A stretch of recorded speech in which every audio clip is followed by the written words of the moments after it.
like my cousin like sent me you, and I thank him for that. It was more of a, he thinks the whole like everything's a joke. That just adds a little spice to it. But in the heart of what you're saying, there is real things going on. And people want to overlook that. And I'm telling you, Mr. Peterson, I'm not one of those people. And I thank God that, he showed you to me. And sometimes we just need some Jesse in our lives, I guess. Thank you, I wish we had more brothers like you. We need more brothers like you. Just because we don't have most guys that can, lead black people into the right direction. And I thank you for that, because a lot of people will be like, man, it's still going on. It's racism. Yeah. And I try to tell them, like, watch his show. Listen to this brother. He's telling the truth. Take no thought about tomorrow. Yesterday doesn't exist. And you're going to see, man, God is with us and all is well.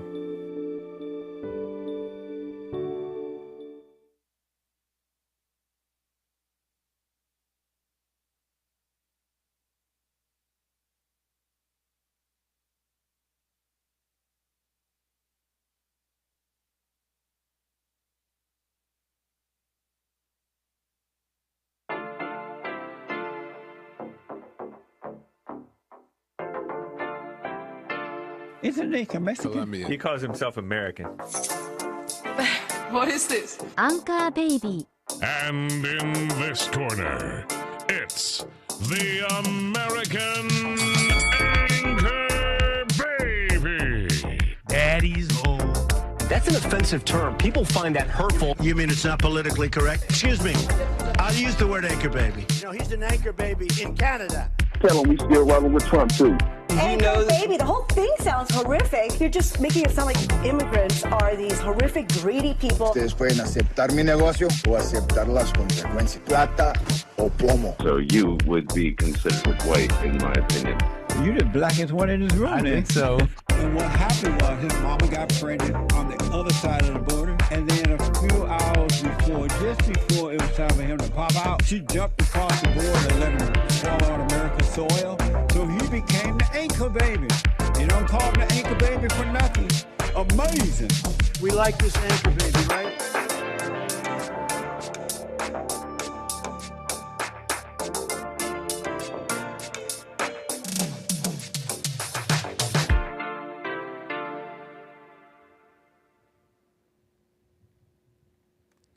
Hello, I'm the American Anchor Baby, and this is my show. How you doing? Appreciate it. Thank you for tuning in. Rolling in from the chats. We love it. Great shows today. Absolutely amazing. Truly amazing. Absolutely fantastic. Amazing. Tremendous shows today. Tremendous on the Bond Network. Joel, Hake, Jesse. Okay, we got American Anchor Baby now, and we're going to get her done. Got some things on my mind. As we do. Okay, folks, so appreciate you tuning in. It's, I'm happy to be back. We got things to get into. I've been wanting to mention the foreign aid thing a little bit. And with it being signed yesterday by Biden, $95 billion to Ukraine, Israel, and Taiwan. I've been wanting to kind of mention something about that here. So I got something for you. We're going to get into it. Okay, there's controversies and amazing things to get into, and they're talking about the Christians. Was he a Christian? Who do we put our faith into? What man in this world is truly Christian that we could put our faith in? What man can we look up to lead us? We need an example, a Christian. We keep thinking this person will be our Christian, will be our Jesus. Anyways, look, all sorts of things to get into. Doing a little teasing.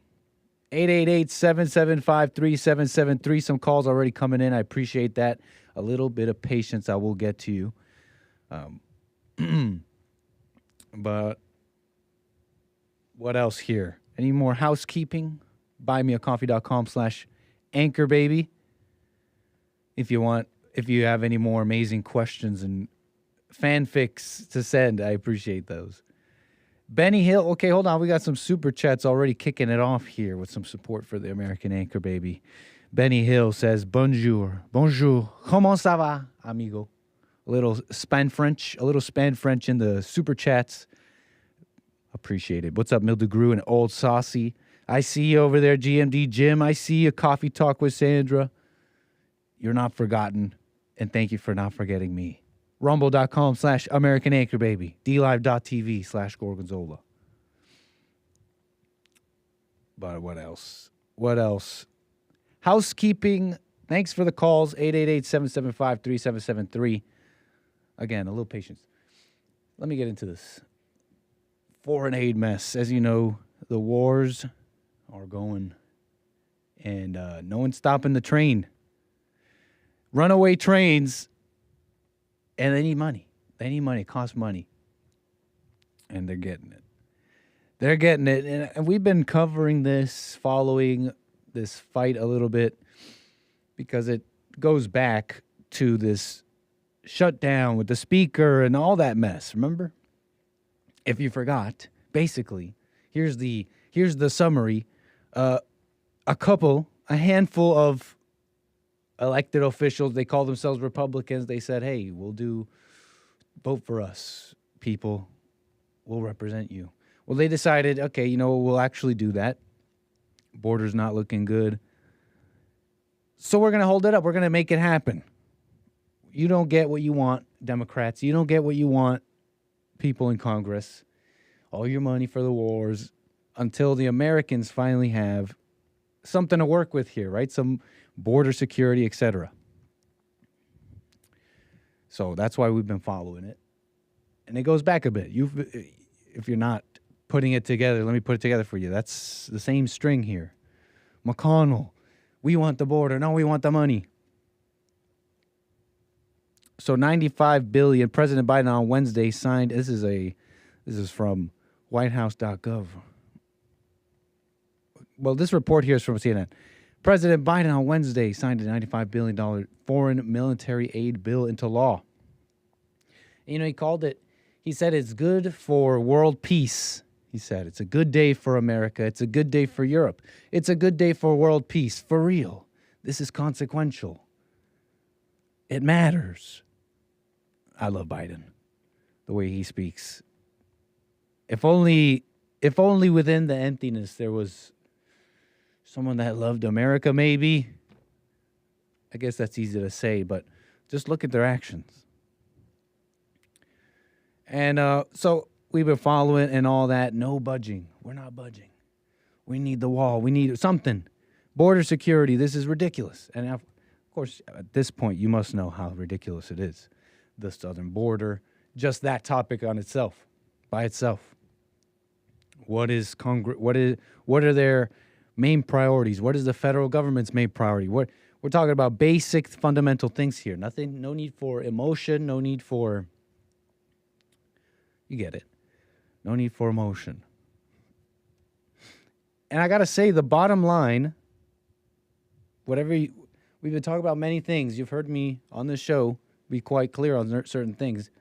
But on this aid package, with this new speaker, Mike Johnson, the bottom line is Republicans gave in because, they gave in because you got to understand, this is months. They're saying, no, we're doing it for real. We're really caring about the people. We want a border. We understand. There's wars going on, but first things first. Doesn't that make sense no matter what's going on in the world? Maybe not no matter what, but. So first things first, right? But that's not what happened here. The bottom line is Republicans gave in because of this attack from Iran. You know this. Israel hit some embassy. Iranian officials were killed. Tit for tat. It's been war. Iran's like, okay, now we got to respond. Historic moment where drones were sent. They were shot down by Israel and allies. So, and many said that it was a symbolic response, not really meant to escalate. And so that's where we are. They were staunch until this attack happened. Now Iran attacked them, and the border doesn't quite matter. You got to understand where I'm coming from here. Because all these protests, they're breaking out in these campuses, and there's all sorts of things people are saying, and I want to make a couple of things clear, at least how I see it. And maybe you disagree. I'm welcome. I welcome the correction. Okay, I could be very wrong here. 888-775-3773. Let me explain what I mean. Let me show you a clip with Mike Johnson here. This is the new speaker, replaced McConnell, and a continuation of this line of promises from the Republicans, the GOP. We're awake now, right? At least some people, politically speaking. We see that borders a mess. We see that left and right, they don't want really fix things. And so Mike Johnson is just another line of liars so far. What else can we take this? How else can we take this, right? So let me show you a video. Mike Johnson speaking about this. And I want to make something clear here. So let's watch it. Mike Johnson on this money, the money going, explaining himself basically. Well, Mike Johnson, well, tell us your reasoning. Show us your work. We're going to get the secure. Wait, hold on. We're going to get what we need. We're going to fix the border. We're going to do it. But hold on. First, we do this. All right, Mike Johnson, explain. Denied the horrific facts of September 11, 2001, the attacks on the United States that happened right here in New York City, and they've attempted to excuse or to ignore the barbaric attack of Hamas in Israel on October 7th, 2023, where Israeli women and children were savagely raped and murdered, and infants were cooked in ovens. Crowds of radical activists have chanted death to America and on our own streets in this country, and sub-public officials have refused to condemn them. Others... Great things to bring up. Look at all these, and we're about to get into that. All these people in the streets of America protesting. We're about to get into that. But I wanted to play that for you because I want you to see what it is that Republicans are giving into. You got to understand where I'm coming from here. I don't want dead babies. You got to understand where I'm coming from here. Let me just move this around. I wanted you to see what they're giving into and understand what I'm saying by giving in. There's obviously a lot of people who hear that and say, well, absolutely. There's people that won't even, you got all these people protesting, and they won't even speak about how October 7th happened. And they're cooking the infants, apparently, and horrific things. But you got to understand, how do I say this? This is not... You have to be ignorant at this point to think that I would want dead children with what I'm about to say. But whatever may be happening in the world, this is not a place for emotion. You see what I'm saying? Now you see why women shouldn't be in politics and why politics is so eager to use them, because it's not a matter of... You got to understand what the motivation was. The story here, the line of events. The motivation was initially... There's war. We get it. There's wars going on. Democrats, you want the money for Ukraine. You guys all want to do these things. But first things first, we protect our own. Right? First things first. So nothing should really get in the way of that. And even if it sounds emotional, even if you understand where I'm coming from here, nothing should really get in the way of that. So now you see why women shouldn't be in politics. Look, human nature is the way it is, hard enough with men. But imagine a base that reliably responds in an emotional way. Yeah, men can be subjugated and be emotional and be like women, but it's also the men who revolt. It's the men who respond and et cetera. So you see why they want to use the women. But you understand that I'm looking at Republicans in Congress, their priority, what their express purpose is. And in that context, the Republicans gave into emotion, don't you think? Or am I seeing this wrongly?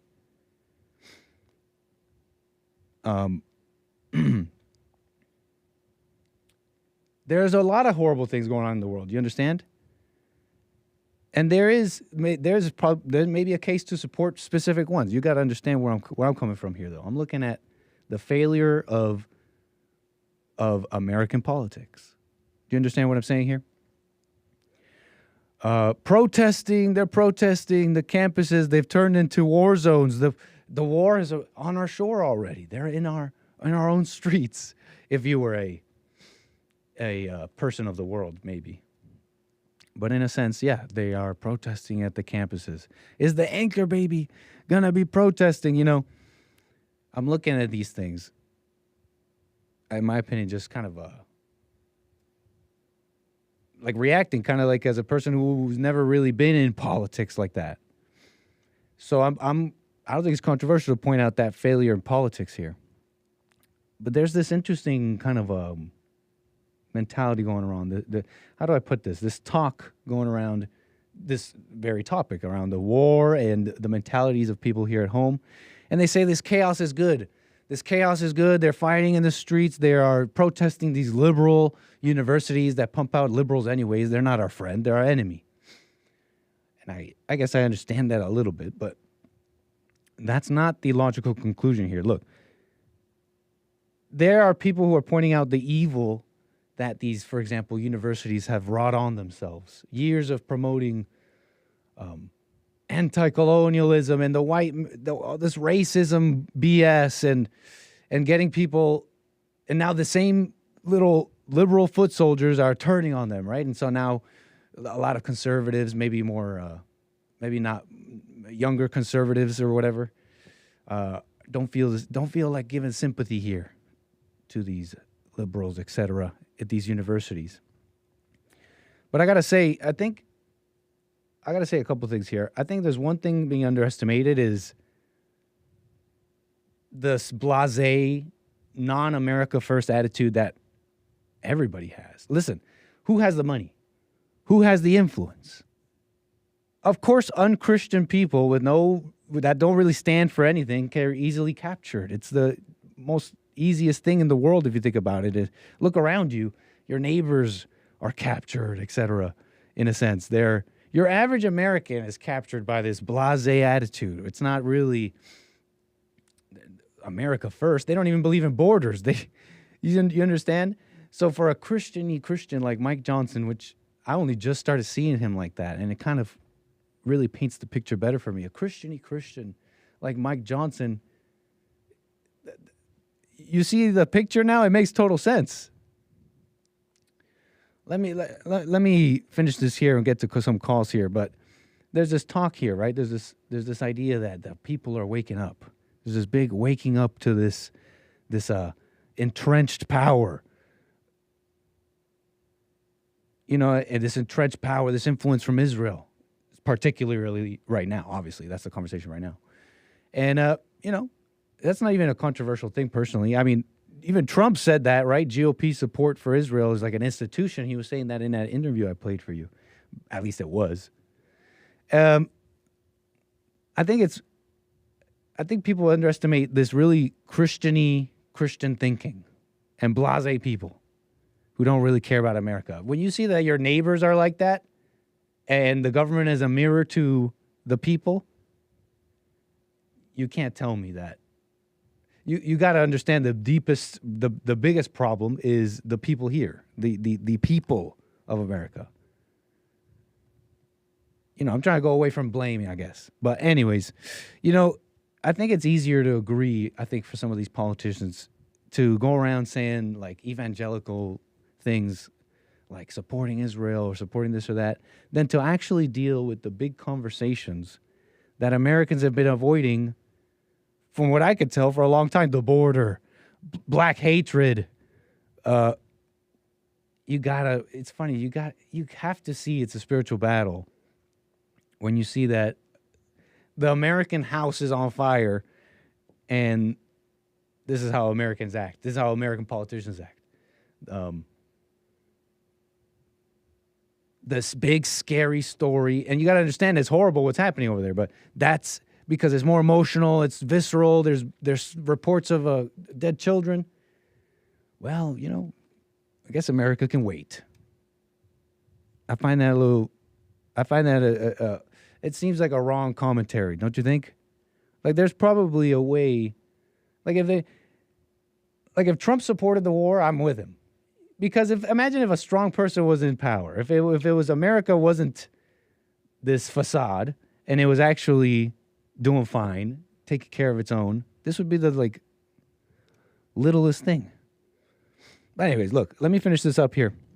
They're saying they're waking up. This realignment. They're realigning the minds of the people in America. They're waking up to the intricacies of how the Jewish people have been yelling racism, but now they're not seeing those intricacies, folks. They're not seeing these intricacies. You think that's what's happening? No, people are mad, and mad people are retardando, which is a musical term for being slow.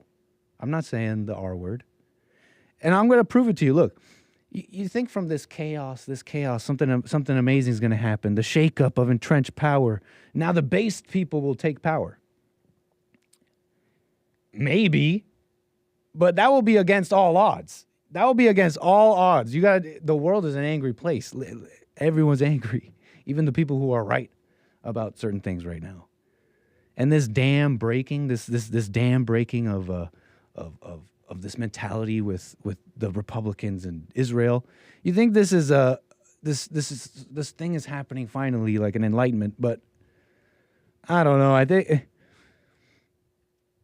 Look, let me show you. This is what people are waking up to. These are your enlightened people. Let me show you what I mean. And I appreciate the calls. We're almost going to get there. 888-775-3773. You understand what I'm saying by in the chaos? You think the right people will take power? Well, I don't know. Maybe. It's against all odds. I think it's this. We're seeing the signs. We're seeing the We're seeing what has to happen with a populace of people that do not care about their country. Let me show you this awakening that's going on. You think it's awakening, but it's anger. Look. Okay, maybe some context real quick. It looks like it was some Palestinian supporting protesters. They're out there in the street, and they were confronted by a group of young. Looking like they look young, Jewish kids. I'm calling them kids. They look like kids. The caption reads, "These kids who identify as Zionists just walked up and they wanted to let us know that the Palestinian flag made them uncomfortable." So they're confronted by the Zionist kids, and so that's what's going on here. Understand? Watch. Just blocking the road. I just want to talk man to man. You might just shut down the camera really quick. It's for safety purposes. You promise you won't post this? Do what? Wait, No. Second. Matt, you promise you won't post this? You promise? I appreciate it. First off, what's your guys' names? What's your name, sir? His energy is so interesting. He's like, I can understand what he's saying though. Like, I just don't want to be online. Can we talk to you though, man? Have you heard of the good news? I get this like this door-to-door like vibe. By the way, I think they're being sincere. I think they're just a couple of youngins who, really believe, there's anti-Semitism and they want to get rid of Jews. And I want to talk to you people who have a Palestinian flag. It's just the vibe I get. Have you heard the good news? Listen. I don't talk to strangers. I'm sorry. No. I'm sorry. My mom told me. So it's clearly a kid, and it sounds like the person behind the camera sounds like a grown man, supposedly, and he's like, I don't talk to strangers. Oh, my mom told me. Yeah, I don't know if you think he's cute or smart here, but what's the big bad Zionist kids? Why not just talk to them and just have a conversation, right? You believe you're correct in what you're believing, right? Why not have a conversation? Not to talk to strangers. Okay, so, I need to hear your name. Okay, fine. I don't need to hear your name. Okay, I can listen, but I can't talk to strangers. Yeah. Okay. Yeah. Okay. So then he films himself a bit here. He gives me that like black college intellectual look, but I don't know. Do you really think it is? What the heck do I know? I don't even know what I'm saying about that. But look, he films himself a bit, and now he's being talked to by the younger girl here. What is Israel supposed to do? She says, "What is Israel supposed to do?" Hamas. They were attacked by Hamas. Attack them and behead their babies. And beheaded their babies. And take their hostage. What are they supposed to do? She asked. Like, what are they supposed to do? I don't understand. Like, we have to, like... Silence. Okay, and the video ends. It hurts so much. It hurts so much. She's so hurt. To see that everyone's against us. Like, to see that everyone's against us, she says. Isn't that interesting? It hurts so much to see that everyone's against us, she says. She looks and sounds quite young. Okay, so why am I showing you this? Look, I found this interesting because you want to say this awakening's going on. I don't know about you or even anyone in my chat. It's just something, maybe I'm nitpicking a little bit here, but I find this interesting to talk about, and you got me for 2 hours, so just listen. There's this awakening going on maybe, but I think what's happening is anger. And anger makes you retardando, as you could see. This is if they're like, they believe in what they believe in, right? These are just kids. Why not respond? Why not answer the question? I would like to hear what they have to say about that. Well, what do you think Israel should do? I'd like to hear the answer to that. And can I say something here? I didn't know Jewish parents were so evil and nasty. And here's what I mean by that. I didn't have experience with Jews growing up. There are no Mexicans or Jews in Canada, at least not where I was. But I didn't know that Jewish parents had their kids, and I don't know if these parents, maybe I'm judging and assuming something here, but do you hear these kids? They're like, I feel so hurt. They're all against us. And so now they're out here when they should be like playing or something, or I don't know, in school, out here feeling all into some fight and trying to talk to, educate some people who, I don't know, they're probably dumb. They didn't even respond to a simple question. What should Israel do? Great question. I just didn't know Jewish parents were like that. It's like the talk that black parents are doing. I don't know if they still do it, but why are so many young blacks so against authority in the police? And they say all the same things. Oh, they're out to get us. You know, that shows the lack of love black parents have to be brainwashing and making young people think that the world's against you like that. You know what I'm saying? I didn't know white kids like that. Sincerely, I never knew white kids like that. That you know, like I said, I didn't know Jewish kids. I thought they were like white kids. I don't know if this is common, if this is not all about most, but listen, that's evil. You can't be telling your kid like it's like the talk with the black kids. It's just passing down your insecurities and fear and hate. So I didn't know that. And notice, isn't that interesting? They didn't even have a response. You know, these are kids. What are you so scared of? Why not talk to them? Why not respond? It's a great question. What should they do? I'm with Trump. If you're I think an honest man who cares about, you know, normal honest things, you would say the same thing. No one is having any love or sympathy and understanding here. But yeah, I just want to make that point. I guess a little point here about you know, so-called waking up and all that. You think they're waking up to the intricacies of the academic elites and how they've been against white people and look at what they did to them. Now they're really going to wake up. No, it's the same tired old fight of that's Palestinian land, and so they're the colonial, they're oppressors, a genocide, blah blah. It's the same old tired fight. That's Palestinian land. Sorry. World War II happened. I don't know. Europeans decided that's how it's going to be. They won the whole world. They won the whole world, and they carved it up the way they did. So let's talk about today. And today, Palestinians seems to be like in their worst, from what I could tell, like in their worst position ever. But I'm not even trying to get too far into the Palestinian plight. I don't know about that stuff. I don't really care. We wish them well. You know my clunky. What's it called? What's the word I'm looking for? My brutish take on this, without caring of the minutia. I say, Europeans, wake up, get these Semites under control before we get nukes going around. But we need men, though. A man that would understand, would be able to answer a simple question like, what should Israel do? They were attacked by Hamas. Anyways, look, lines are open, and I have some callers. Let's get to calls here. 888-775-3773 if you'd like to call in about anything I've said or something else, whatever you want to talk about. But that's a little bit on my mind.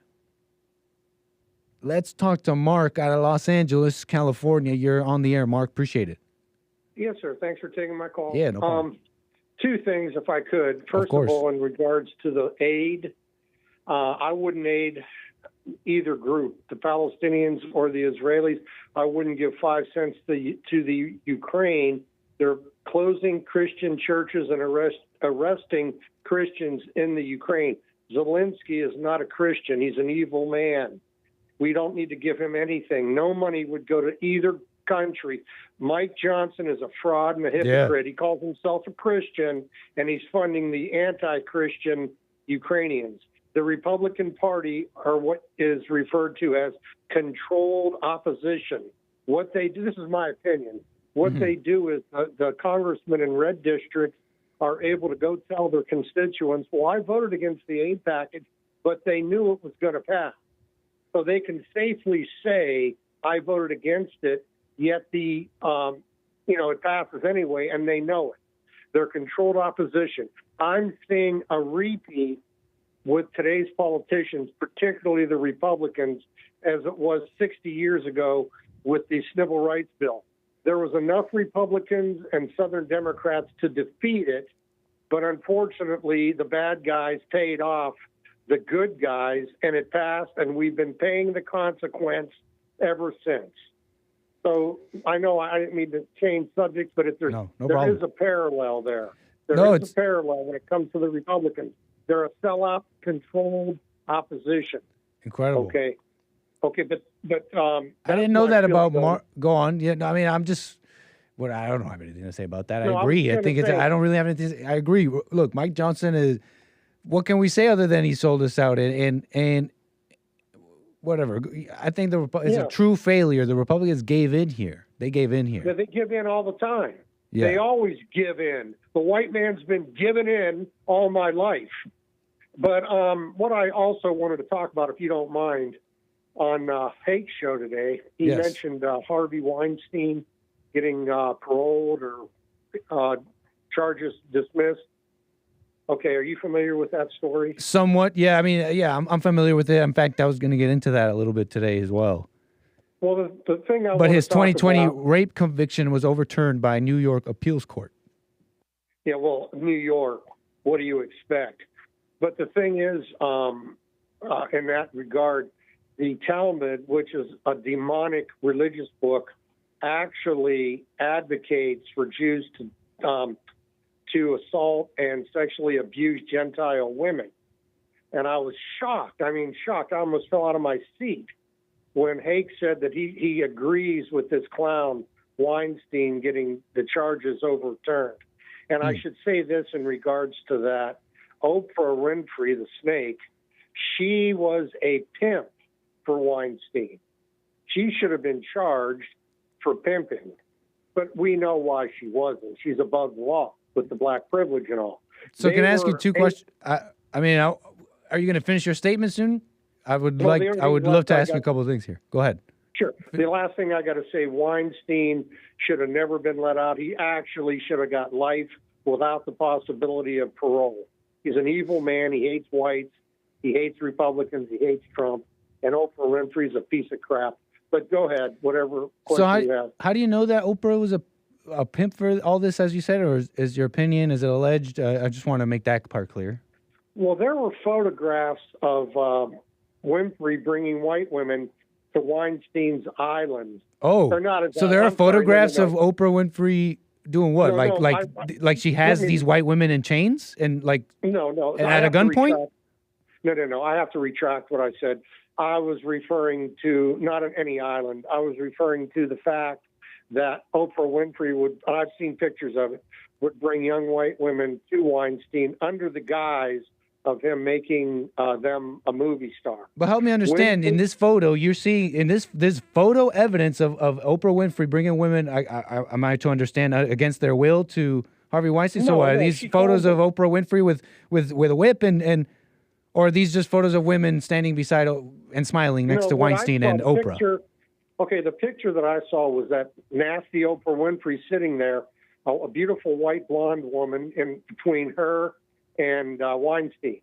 And they're like smiling in that photo and just No, the white girl wasn't smiling, but the pervert and Winfrey were, because they were she wasn't forced to go. No, I'm not saying that. Oh, okay. She was deceived by Satan. How you know that? And you know that from this photo? You could tell all that from that photo? No, it's been talked about. I can't prove it. Oh, okay, gotcha. There's no way. I just wanted to clear that up. Can I ask you another question? Yep. On the Talmud, what's the Talmud got to do with Weinstein again? Help me understand the connection there. You said something about the Talmud. You said the Talmud. What did you say about the Talmud again? Okay, in the Talmud, it says that if you're a Jew, you have the right, as a Jew, to it really says abuse that? Gentile women, sexually abuse Gentile women. You're allowed to lie to them. You're allowed to sexually abuse them. That's part of the Talmud. Anybody could look it up. Okay, I hear you. So that may be in there, but listen, I hear you. Appreciate that. But listen, my question on that was, what's that got to do with Weinstein? And help me understand that. What was the connection again? The connection between the Talmud and Weinstein? Yeah. Well, the Talmud is the Jewish holy book. Okay. And Weinstein's a Jew. But Weinstein, so let's make it clear and put it. Let's make this clear. So Harvey Weinstein's 2020 rape conviction was overturned by New York appeals court. What's that got to do with the Talmud? In my view, again, I can't prove it, but in my view, the Talmud advocates for Jews to abuse Gentile women. All right, so let me make this clear. If I did I cut you off, sir? My apologies. No. Finish that sentence. No problem. Okay, so I'll ask you this in this way. I guess what I'm trying to understand is, did you agree with Harvey Weinstein's rape conviction in 2020? And 100%. And what about it? Are you familiar with the details and kind of how it went down and how it was the beginning of Me Too? Are you familiar with the standard of evidence that was used to convict this man for rape and all that? No, I'm not. I know that he had several charges, and I didn't follow every charge. But are you aware of the reason why why the New York appeals court decided to do this with Harvey Weinstein? No. Their reasoning centers around allowing women that were not involved to be used, and their testimonies to be used in this case. You understand? Imagine if you were being accused of rape and you had to go to court and all that, and then during your trial, your accuser or whatever is there, and then the opposition or the whatever you call them brings a witness, and it's your girlfriend from 10 years ago.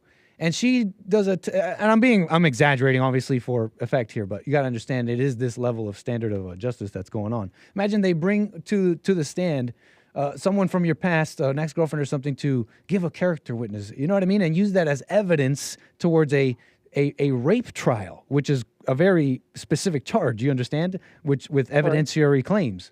So imagine they brought that. Wouldn't you think, well, this is an egregious failure of justice, right? If that were the case. Well, that's what's going on with Harvey Weinstein. Did you know that? I don't think he was convicted on character references or anti. No, but what it sounds like you may not be aware of is that the whole story behind the Weinstein thing is that this guy, this evil man, got these poor women who were brought to him by Oprah, apparently. These poor women who they just wanted to make it big in Hollywood. They just wanted to make it big in Hollywood, but this evil Jewish, I'm adding to it for effect, folks. But that's okay. Thanks for allowing me to do this. But this evil Jewish man, with the help of Oprah, put this poor woman against her will. It's like, where are we? I think we're missing some part of the story here. Aren't we missing that sounds like a huge lie, don't you think, Mark? What it is, okay, I Mark, believe the way it Mark, works. will you agree with me? Then that's a huge lie. That is not the story. The story is young lady with desires. And I want to be big. I want to make it big so bad that she'll do anything. Well, didn't they used to call that the casting couch?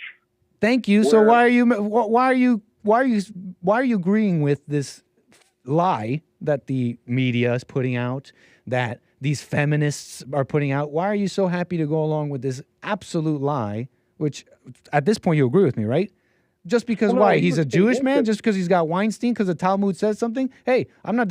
He you don't hear was me convicted. disagreeing with what the Talmud said, but that is so not what's important here. Do you not see that? Well, I think you could make a connection there. I think that he's not exactly a sex symbol. I don't think the women went there to go to bed with him. They went there with the hopes of maybe making it into Hollywood. Making it. Maybe that's how Oprah Winfrey made it. Who knows? But of course, who would want That's so her? nasty, But, Mark. It's just, well, it's she just is nasty. But you don't have to be woman. nasty and be all. You sound like a woman when you're talking, just like throwing out little nasty, gossipy quips. But that's besides the point, Mark. Let's make this clear. Let me ask you this. Let's say you had the most disgusting, evil person, and there's all this evidence that he's just nasty and he totally raped people and all that. There's DNA evidence everywhere. This is a hypothetical person, right? And you got him in a court of law, and now you're trying him. Would you, Mark? And there's evidence and all that, and they're bringing the evidence, and they got an airtight prosecution here, and so the trial is playing out now. Would you say, Mark, in this hypothetical scenario, was it wrong or right to bend justice and let people accuse you who have nothing to do with with the particular case you're in? That sounds a little vague and clunky, but are you following me here? I'm trying to make the connection between how you had all these women accusing Harvey Weinstein, and it was all just words. It was all just accusations and no talk at all of how there's a second part to the story, how they're all willing participants. So if you're following at all with this long-winded question, is I'm asking you do you agree with all that? Do you agree with this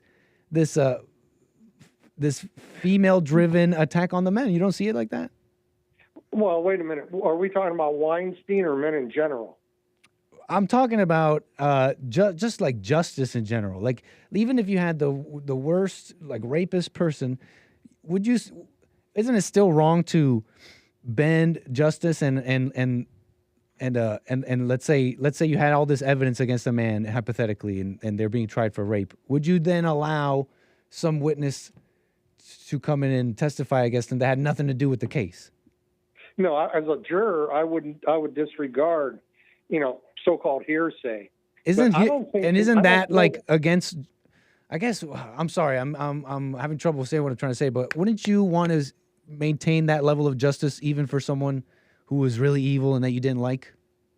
Sure, absolutely. That's all I'm trying to say. Sure. So for Harvey Weinstein, wouldn't you want the same thing? That's what happened. Do you understand that that's what happened? I don't know about that. He was convicted by 12 jurors, and it's been so far back. I don't know what the evidence was, in all honesty.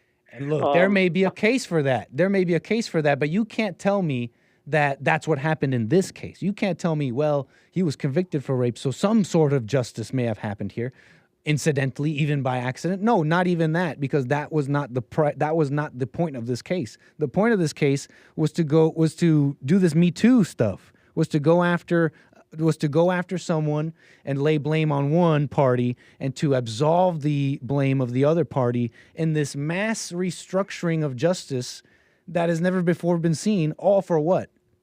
For the woman. And you don't seem to see that. Well, I don't agree with the Me Too movement, if that's what you're getting at. No, I think they're a bunch of left-wing feminists and white man-haters. The deal is, though, there are women getting raped legitimately. You don't think that the men who do that should be convicted?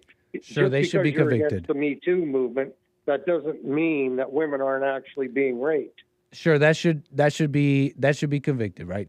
Men raping women, I agree. They should be convicted. Personally, right? That's not what this was. That's not even what Harvey Weinstein's thing was. To get justice for the poor women he raped. No, it was to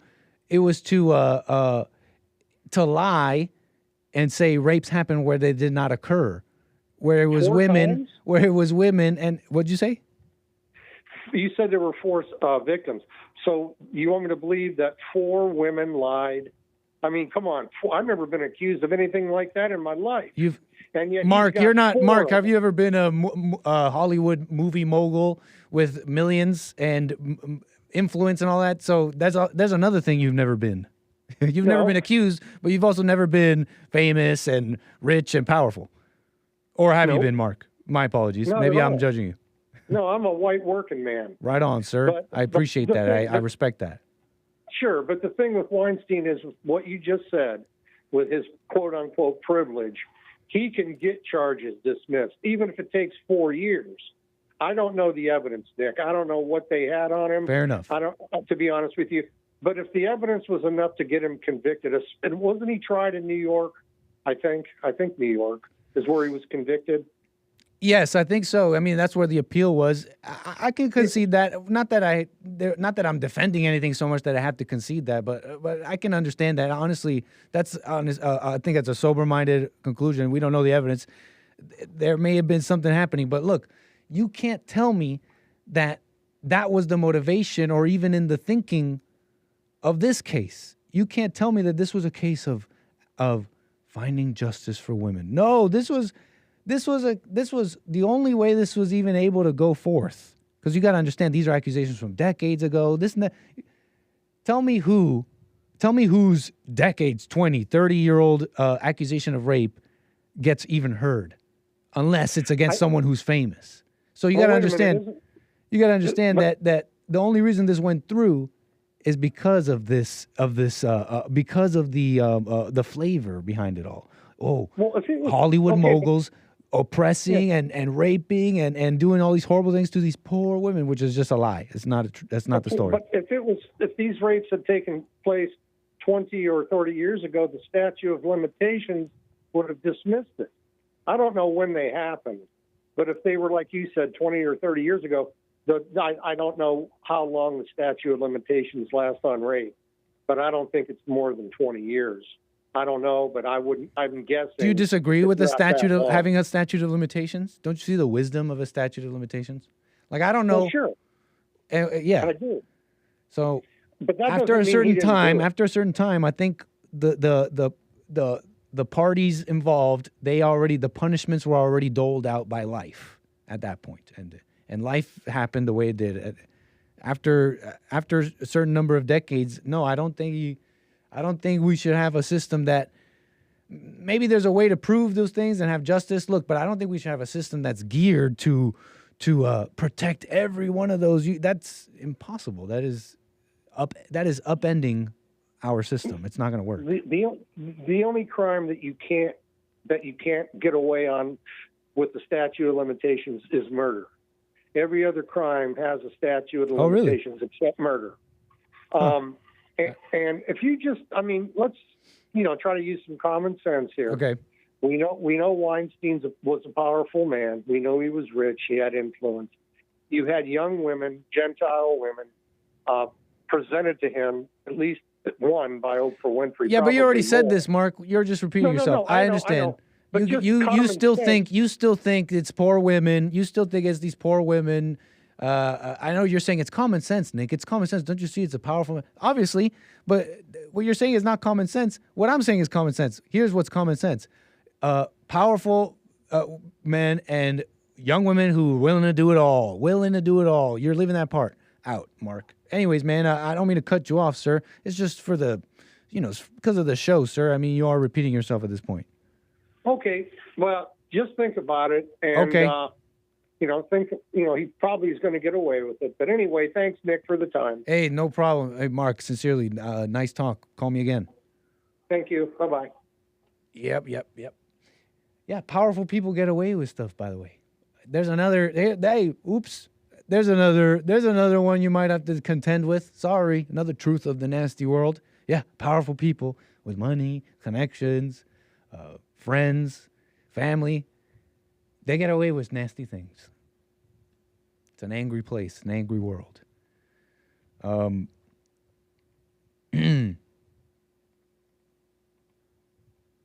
Okay, so what's next? Let's do more calls. Hold up here. Let's check on some things here. Based Nick, thank you for that, 𝒂𝒊𝒂𝒐𝒊𝒂𝒍𝒔. with the super chat there. Appreciate that. buymeacoffee.com/anchorbaby. We got old Saucy and Mildew getting saucy, getting over there in my Rumble chat. Appreciate that.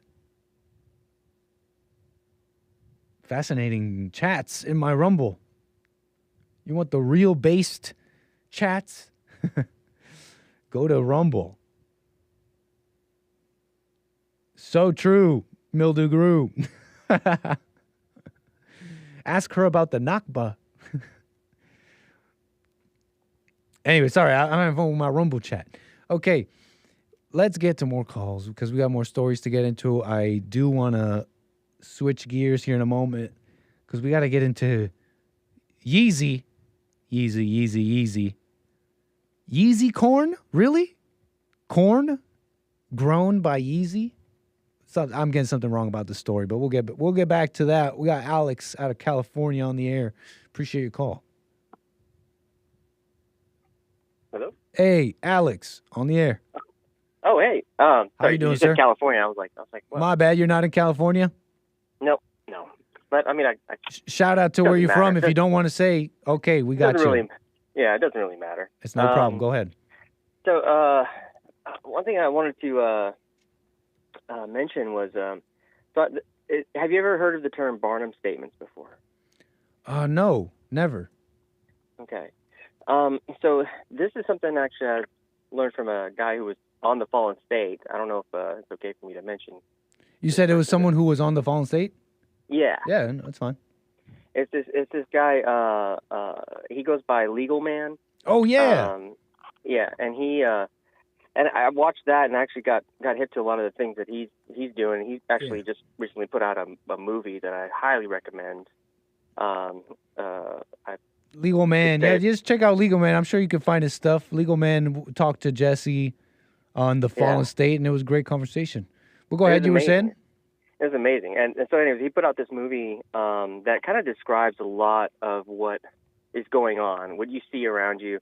It describes it in a very clear kind of way. Mm-hmm. And it's basically the premise of it is that, there's this plantation owner who is he's having trouble getting productivity out of his plantation. And so he gets this specialist brought in. And the specialist essentially convinces the slaves to rename themselves and become something different. And I know it's like, it gets into this whole, for a lot of people, it sounds fascinating. Conspiratorial. It's amazing. It's amazing. I can't recommend it. I mean, I don't want to cut you off. Please finish what you're saying, but you're already making me think of things, and I want to say, you're making me think of wage slave. Oh man, it's all there. I think you'd find it highly fascinating. I mean, I can. As I said, may I say the name of the movie, or is that I'm sure people can find it, man. We don't want to be just plugging and plugging and plugging. Okay. But we saw Legal Man on the fallen state. Check him out. Cool stuff. Yeah. Well, he talks about this thing called Barnum statements, and what that is a statement that is used in politics that is something you can't prove or disprove. It's not falsifiable, but it's also, and it's a way to basically get people whipped into a frenzy about something, because it's a statement like, I was talking to Sean on hold there for a second, and he brought out a very good one, which is part of our founding document, which is pursuit of happiness. Like, what does that mean? Wow. And because it really doesn't mean anything. It's a I mean, you could say Harvey Weinstein was in pursuit of his happpuess. right. I mean, like, what does that actually mean? And so you have a legal right to pursue your happiness at what expense? So that there's a lot of stuff like that. Another one that the liberals use a lot is that Build Back Better thing that was going on for a long time. Make America Great Again. There's another good example of a Barnum statement. And these are good indicators that you're being BS'd, like a better term, by whoever's uttering these things, because it's not something that you can actually do anything with. It's a meaningless statement that's designed to just play on your emotions and get you to interpret in your imagination and in your thoughts whatever it is that you want it to be. I agree with Barnum's statements for good. Like, can Barnum's statements be used for good? Like, make America great again. I mean, I'm not sure they can. Trump is a genius. He's a genius. Barnum's statements for good. Now you disagree. I want you to say what you wanted to say about that, please. Don't. But just let me riff on this. Go ahead, Barnum's statements for good. Trump. Yeah, you gotta know. You gotta understand that. The world's a shallow place. Okay, but hey, let's get everybody to think about Make America Great Again, and maybe whatever it is for you. Genius stuff, man. I gotta say. But go on. You were saying they cannot be used for good. You think? See, this is to get more into the judging aspect of things. Like, who's to say what's good and what's bad? Right. Now, to you would say this Barnum statement's for good. To someone else, I would say that Barnum statement's for bad. And so, because it can't be defined, and you're not actually discerning the actual, because I don't like the terms good and bad, or even because it's so hard to tell what's good and what's bad. I think a better descriptor would be better or worse. Like, for instance, like, it's better to cook your food with fire than to get burned by it. There's certain things that are. It's better to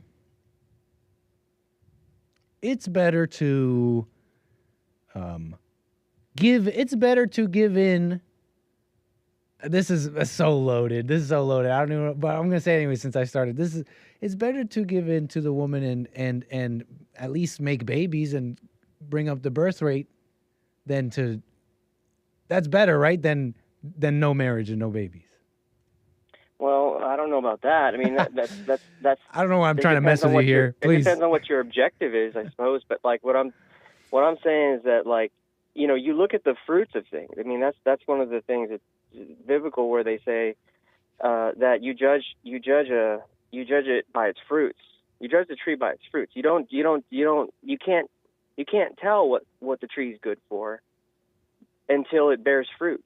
And you can see the fruits of the things that we've been subject to for whatever reason, and the fruits of this two-party kind of system that we got, where you're forced to choose a side, and if you don't choose a side, you're considered a non-participant and therefore not worthy of any representation whatsoever. It's preposterous. Yeah. Well, I hear you, man. Yeah, interesting stuff to think about. Anyway, so sure. just something to I love it. Barnum statement is definitely thinking about it. Alex, Tennessee. Last thing you want to say before we move the wheels? No, not at all. Call me again, sir. Man. Thank you. All right. Fascinating. 888-775-3773.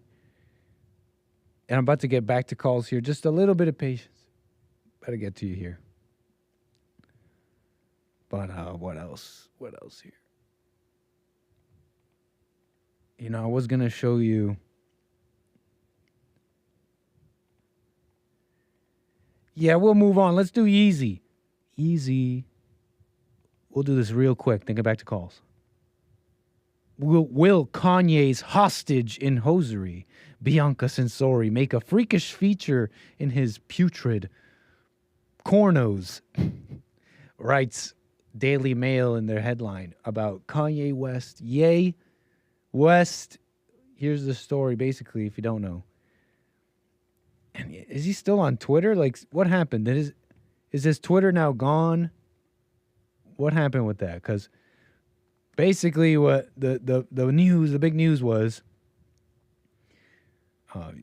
Kanye's Twitter made a post.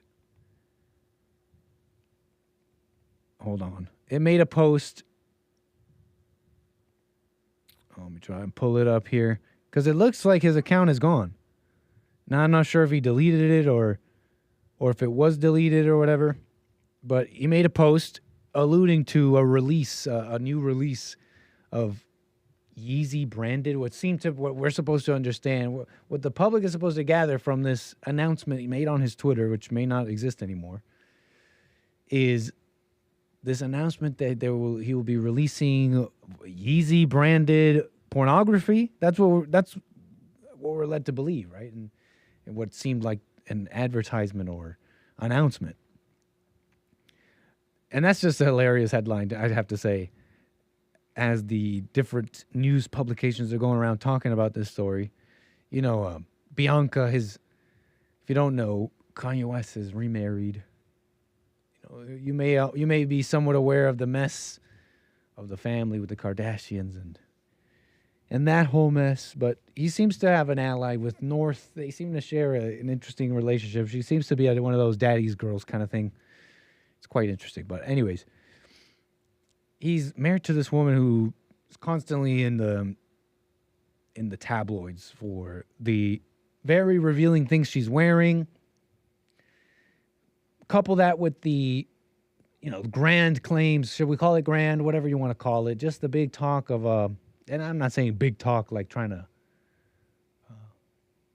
chide him, I guess, like the media is, but, all the talk about being a Christian and Jesus is king and all that, right? So coupled with that, the media has had a heyday. She's wearing all this stuff, showing all her bits all over the world. So they're all over the tabloids. Hilarious headline, I got to say. Well, Kanye's hostage and hosiery. That's this prevailing notion in the media and online about this wife of his is I don't know if can you call it a wife? Is that a family? He already has a wife, no? But they call her a hostage, like she's this poor. Even a woman freely married in a so-called free country, who goes around parading around all her bits in different countries where there's police, where there are guns and men who would come to your aid any second. Especially Bianca, you know what I mean? And even that woman is a poor little victim. Me too. Hashtag me too. She's a hostage and hosiery. They say Kanye, I guess, is making her do this. That's what they say. So, what are we to make of this? Yeezy pornography coming soon, he says. Kanye West. Hold on. Trying to pull up what I had here. But yeah, that's the story. Independent confirms it. I'm telling you this because it's out on Twitter. But Kanye West appears to have confirmed reports he is setting up a pornography studio. TMZ first reported on Tuesday that the controversial rapper was in talks to launch an adult entertainment division of his Yeezy brand with Stormy Daniels' ex-husband, who he legally changed his name to Ye. You know all this. So that's the story. No. But he was supposed to be a Christian.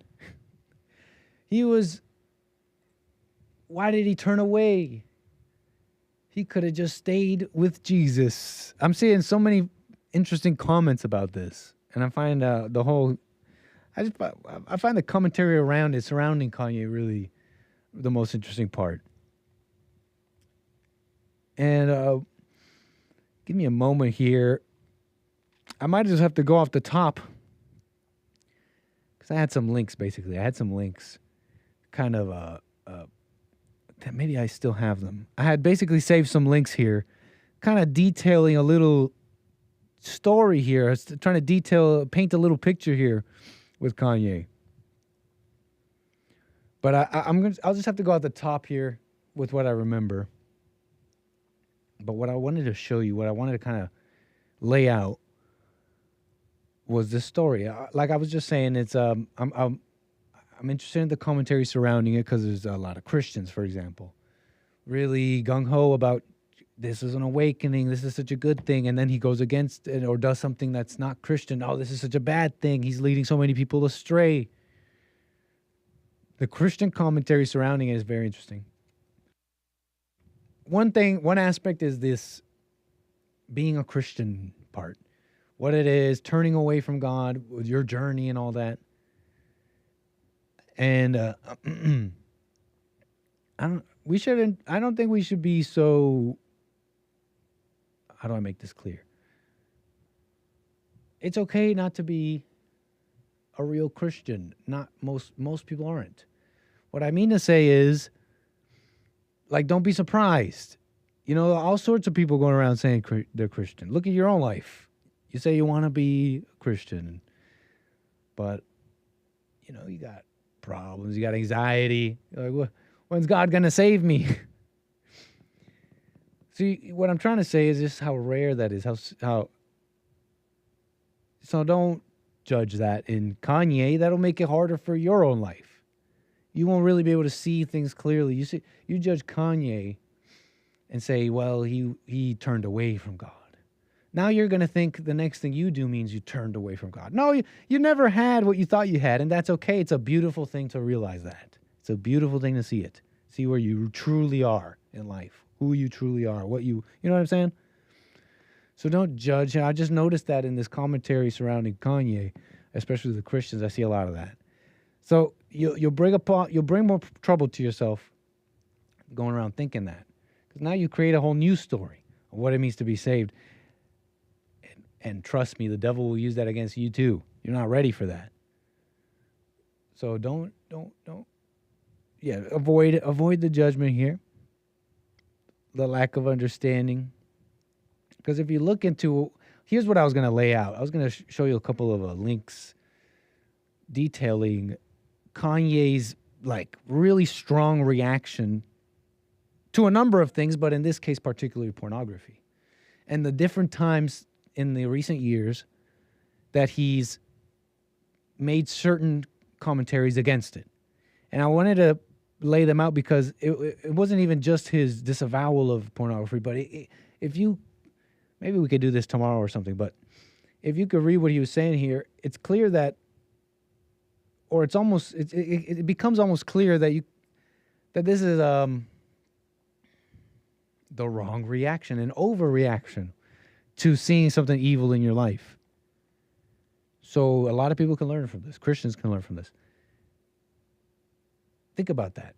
Here's what I was going to lay out. I was going to show you like one time where he was saying it was the greatest evil in the world. It was something like this. It was something to the effect of it being one of the greatest evils in the world and how it destroyed his family.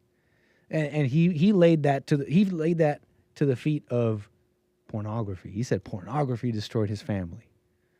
And when you see the whole picture, you see him turn Christian, and he's like, I gotta go turn away from the demons. Look at all this pornography. They ruined my.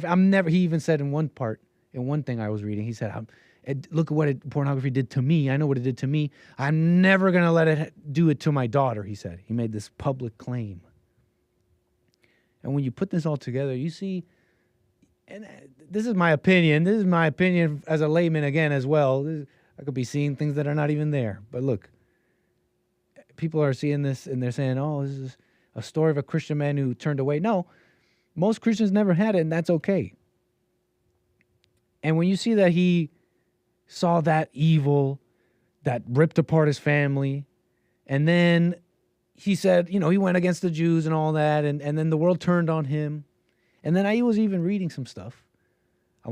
This was part of the thing I was going to lay out, how he got mad at the Christian world, at the conservative and Christian world, when they turned on him for saying the things he said about Jewish people. And so in my opinion, do you see what I'm saying here? Like, it's just, you put the story together. It's the story of all people. Looking for love in the wrong places, looking for salvation in the wrong places, thinking the world outside will save you, and then claiming and you feeling amazing like you're saved. Now you're up, and then invariably like the cycle of your life has been up until you're saved, I guess, is the downward slope and then the up. It's the story of everyone. And it's shallow to be like, oh, was he a Christian or not? This is just the story of humanity. this is the story of what people are going through.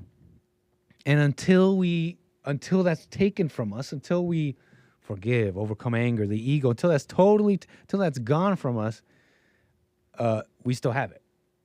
So anyways, a little bit of a ramble, talking a little bit about Kanye, Christianity, the commentary surrounding this story. Maybe it's a big old troll. Maybe Kanye West is an absolute genius, and it's like, gotcha. I don't know, but can you see that it's also quiet? It's also just as likely of a story that it's a man who's like, hey, I finally found Christianity, but actually wasn't what I thought it was. F the world. I'm gonna go dark mode. Whatever. I used to have a couple friends like that. Actually, I'm thinking about in life who went to the dark side. They actively, almost, but not really. Something happened in their lives, and I remember one who even said that to me. He's like, Nick, I'm going to the dark side. If this doesn't work out for me, Nick, he was talking about some girl. He was talking about some woman. If this doesn't work out for me, Nick, I'm going to the dark side. Okay, so what else do we got to say about this? Kanye West, that's the story. You know, I was going to use this as a segue into this little video. We're talking about Nala again. Nala, she's that red-haired, former, now born again, baptized in the blood of the Lamb, former OnlyFans girl. I'm messing around. I'm playing around. But I've talked about her story a little bit because, you know, it's thematic. It fits. Everybody's got to say something about Christians, right? Everybody born again. Everybody's got a criticism. Everybody's born again. And so everyone has something to say about this. Nala girl, she's fake. She's not a Christian. No, these people are judging her. She really is born again. People are so shallow. Truly shallow. Like all it takes is just saying it, and like it's even your business. Like you should be trying to figure it out. And the saddest part of the saddest commentary, if there's anything sad, is this Nala girl. If she's really sincere, which I think in some part you gotta be, like some part of you has gotta be at least somewhat sincere, even if deep down it's still a thrill, it's still just a title and a label. Some part of you has got to say, okay, I don't want to be an OnlyFans girl anymore. Okay, I don't want to do that anymore. And so some part of you's got to be saying that. So Nala, if you're hearing this, if she would be hearing this, the saddest part of this commentary is that if this is true that you're sincere about this, and some part of you's got to be, like I said, you are making a major mistake trying to prove to the world that you are. You're making a big mistake trying to prove that you really are a Christian. I really did give up OnlyFans. These people are just judging me. You're being distracted. Satan wins. Satan still wins in that one. You stay distracted, and it becomes an ego fight. It's all an ego fight. And you think in your head, I'm doing this for Christ now. I'm doing this for Christ now because now I don't have OnlyFans in my bio anymore. I have Christ in my bio. So everything I do is for Christ. Shallow. Look, let me show you a little bit of that. Nala in this video is responding to the controversy. She's like, no, I really am a Christian. And I want to play this video a little bit because I think you'll find this interesting. And you got me for another 40 minutes, folks. I see the calls, 888-775-3773. About to get the calls right after this. Let's play a little Nala. Hold up. Boom. Little bit of this. Little bit of that. Uh-oh. Hopefully it's... This is absolutely... Yes, we're connected. The anchor baby is on it. Nala responds. This is absolutely crazy to me. Watch. Sex worker Michael Knowles go back and forth about me saying I need prayers. You guys keep saying I'm obsessed. I just want the truth to... So you want the truth, this is the truth. The truth is that I got absolutely radically saved by Christ. And when I say radically saved, it's because I came out of such an incredibly dark place in my life. So dark that I had suicidal thoughts, so dark that I felt numb inside, so dark that I lost my family, so dark that I couldn't hold on to friends or family, and the only thing I had was materialistic things. So we're talking about the truth here. What truth is it that you want to hear? I know that you want me to get off of social media for a minimum of 5 years. You want me to not wear makeup. You want me to change my hair. But the fact of the matter is that I wear my shame on the outside for everyone to see what Christ has done for me. That is the absolute truth. I know that you don't want me a part of society. Clearly, you don't want me a part of social media, but that's just wrong, because the Bible is truly talking about the word of your testimony. I'm going to share it right here. So the Bible says here in Revelations 12:11, and they overcame him by the blood of the... Okay, we'll let her talk here in a second, but yeah, we got you, Nala. They're coming after you. You got to tell them you're Christian. You got to tell them the truth. You even got the word. You're busting out the word. I really am a Christian. I came out of a dark place. You don't understand. I truly was saved. And I don't disregard that at all. I think, like I was just saying, I think that's coming out. I think that's sincere. I think she really did not want to be the OF girl anymore. But we're talking about being born again now. It's like, it's one thing to be like, wow, I just don't want to be an OF girl, and I'm going to work on myself and do what I can. But the Christian world, you got to understand something here. It's never like that. It's never just, all right, you know what? Wow, I repent. I now take my first baby step to working on myself. No, it's, I am born again now. I am born again and free of all sin. It's whoa, hold on. How do you know that? Hold on, you're making some big claims here. I'm born again. Like, I would love to know. I would love that to be true, but I need to know that for a fact. I need that to be for real. I don't want to just say it. And you got to understand. She's saying, I lost my family. I lost all these things. I came out of a dark place. And I think she's coming out of that dark place because she sincerely wants to come out of that dark place. Isn't that a beautiful thing about life? Isn't that a beautiful thing? The thing that holds us back is our own mind and our own BS. If you could just get up and walk, you could walk. And she's mad about them telling her to get off social media. But don't you understand the wisdom in that? Like, your whole thing was attention and getting the ego out of all that.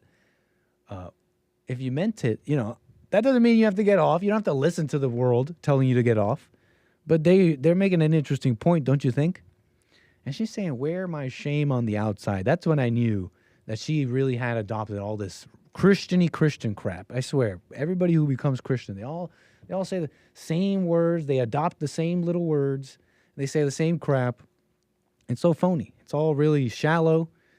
And you shouldn't judge them for that, but it's the way of the world, okay? So that's really the sad commentary. It's not that some OnlyFans hooer, I was told I could say it that way, is suddenly accepted by a bunch of simps. No, the simps are going to be simps, folks. Simps are simps. That's what they do. The real sad commentary is this is Christianity. This is Christianity. When someone says, I'm a Christian now, it's this. I say all the Christian things, and I wear my shame on my sleeve. What the heck is it? I wear my shame on the outside. What the heck? Why would you ever have any shame? You're not a sinner anymore. You've been saved. You realize that it wasn't you. You realize that God never wanted this for you, the same way you didn't want this for you. So why would you have any shame about it? Anyways, let's finish this. Let's keep going. No? We're almost done? What else do I got to say? What else was I saying? Did I already comment? Shame. Keep going. Your testimony. I'm going to share it right here. So the Bible says here in Revelations 12:11, and they overcame him by the blood of the Lamb and by the word of their testimony, and they loved not their lives unto the death. Oh, I'm going to comment on the scripture she brought up, but I also wanted to say real quick, she's like, oh, I came out of a dark place, but her description of coming out of a dark place was what? Oh, I had lost my family, all the people around me. I lost all the connections to my friends. And all I had before that was material things. Nala. All the things you just named, friends, all those things, material things. Sorry, Nala. Overcome the world and all that. Okay. she's bringing up scripture. Are we going to comment on that? It seems like a longer video than I thought. This is a bit of a longer video than I thought. About to get to calls. Let her say what she said about scripture, and let's get to calls. I'm going to share it right here. So the Bible says here in Revelations 12:11, and they overcame him by the blood of the Lamb and by the word of their testimony, and they loved not their lives unto the death. So that Bible verse is specifically talking about people with a testimony. And if you know and love Christ and Christ has saved you, you have a testimony. It doesn't matter what you did in your past, who you were, who you hung out with, what you said, believed, listened to. That is your testimony. The testimony that Christ gave you when he saved you. Not everyone gets saved. When he saved you. Anyway, we're done with this. You guys get what I'm trying to say about it. Look, that's how all Christians sound. She's not saying anything wrong, right? All people did crazy things. All people must, right? It's for the sinner. Jesus, the Bible's for the sinner. Guess what the sinner is? A sinner. So they had a past or whatever. I get it, Nala. I get it. We're just using big words here. We're talking about being saved. And being saved, I think, is a little more than, I don't do OnlyFans anymore. It's like, great. But we're talking about being saved. Like, look what Revelation said. It said, and they overcame him by the blood of the Lamb. I don't know who him is here. I don't know what Revelation is talking about here, but look, they're overcoming what? They're overcoming something with the blood of the Lamb. And by the word of their testimony, they loved not their lives unto the death. Now, I don't know exactly what that means, but to not love your life. They loved not their lives.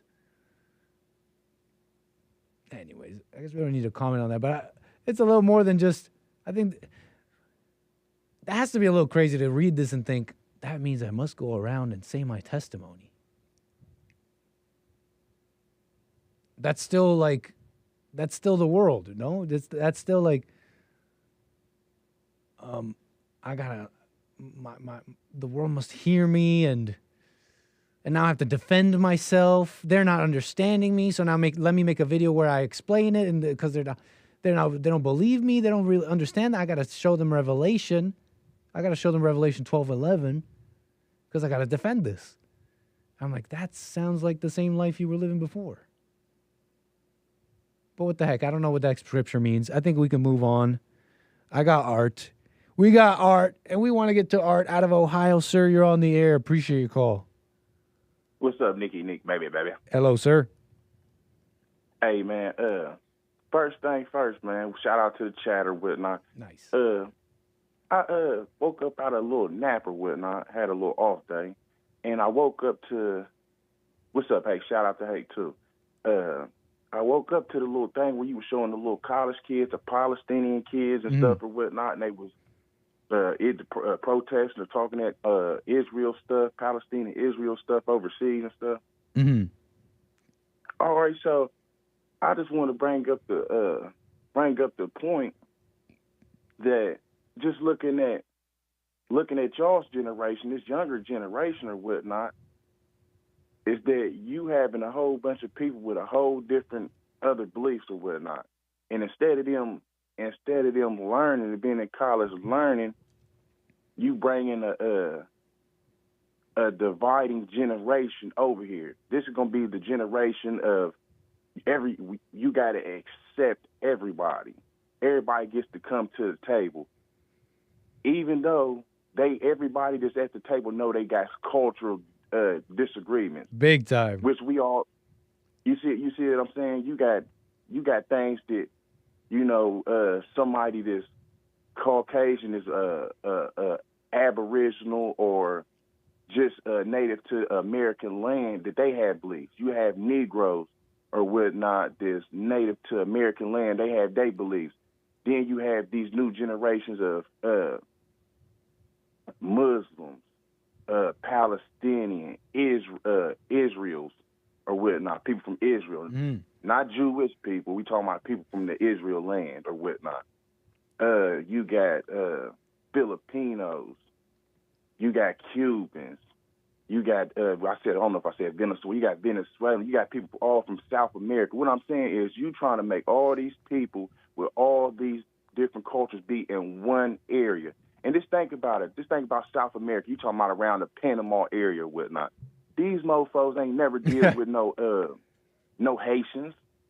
They don't know nothing about no Chinese or no Russians. So you got all these people that's going to be their first time being around in America, all being around each other. And what I'm going to say is it's the destruction of America. It's going to end up, and you like, what do you mean? I mean, you might not see it now, but you look 10, 20 years. If it's like this now, what can you imagine it's going to be like 30 years from now? If it's starting off like this, and this is how everything is going on in America, and I'm just talking about the Israel and the Palestine thing. Think about when you get all these different other cultures and ethnicities riled up, or they got some of this. I use the Negro Americans or whatnot as an example. This thing where they have against white people, and they feel like all white people are entitled. So they get that Negro victim mindset. So what happens when you get a whole bunch of these other ethnicities and these cultures that got that same mindset? It's leading for disaster or whatnot. Big time. I'm going to give you one more example. You see a lot of these liberal college white kids or whatnot, some of these Negro blacks or whatnot, some of these Americans. You see them standing out here blocking the roads, protesting, blocking people from getting on planes in California, all over America or whatnot. And see, they don't understand that I already don't care about nothing going on in Israel or in Palestine or whatnot. So if I'm trying to fly from California to Ohio because I got to go to a doctor's appointment because I got cancer, now you making something that's going on in Israel or Palestine, now you making it my problem and forcing that problem on me when I'm just trying to do nothing, ain't trying to do nothing but fly a plane to get from point A to point B for a doctor's appointment. So they're basically forcing their agenda or whatnot for you to stop Harvard or stop USC from supporting Palestine or Israel. They basically forcing you to basically be in something that you don't want to be into. Absolutely, man. Look, it's crazy to see this come to a head, you know. And what I mean is to see this mentality of don't be racist. The racists are the white people, the anti-colonialists. We're gonna be a community, the global community, the people of color. It's funny to see that all kind of cannibalize itself, all kind of go against each other. And that's what you asked me. What happens when you get all these people coming in and all that? That's what happens. It cannibalizes. And when you put it in that context, it's how this whole talk of when the government talks about unity and racial unity, and Biden says we're going to be white people will be a racial minority. It'll be a good thing.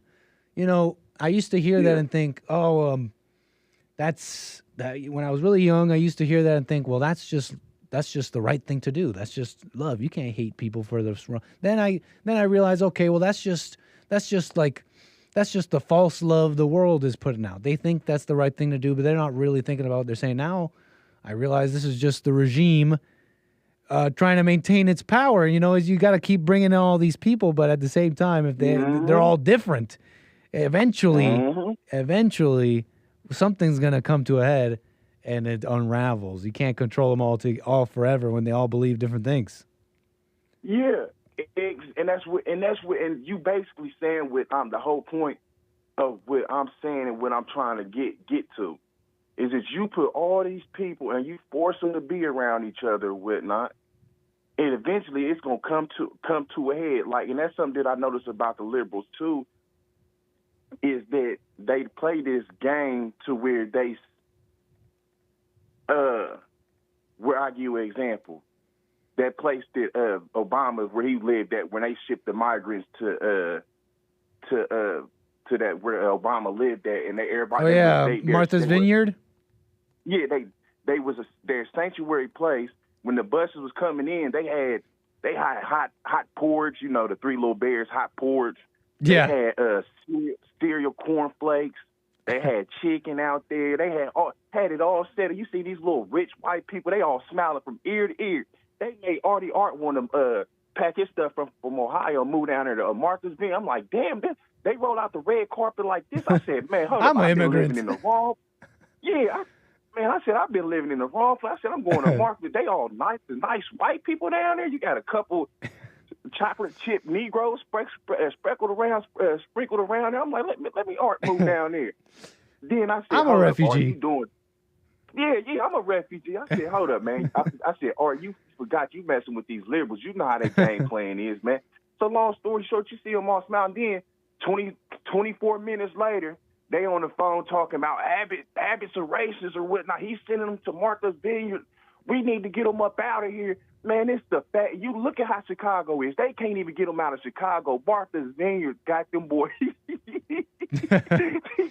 Martha's Vineyard got them folks up out of Martha's Vineyard in 24 minutes and 30 seconds. Something flipped. Now Here's my theory is with those Democrat cities that, like, you got Eric Adams, New York. They're coming out protesting Biden a little bit. They're I don't know if they're still doing that, but you notice that. You notice these Democrat cities and Democrats kind of put a little bit more fire under Biden on the border issue, and these are Democrats. My little theory is I think something changed, something flipped, something changed where it's not profitable anymore. In that, yeah, all these people coming in, they're different. They bring in crime. They bring in different mentalities. Maybe not necessarily crime all the time, but they're dirty. Look, they're different. And but to the officials, something still worked out. Something still worked out. Yeah. Taxes, something with work, something with labor, something worked out. But recently, something flipped, and it's not profitable anymure. You can't make it. You can't make the scam work anymore, and so you got these Democrats coming after them because it's hitting them first. Yeah. Well, shoot, you got to think. We know how they scam and they money launder with it, and they as Hillary Clinton say, we never let a disaster go to waste or something like that. So we already know that they extorted and got money up off these child sex trafficking, these legal migrants coming across the border. So they already got the money.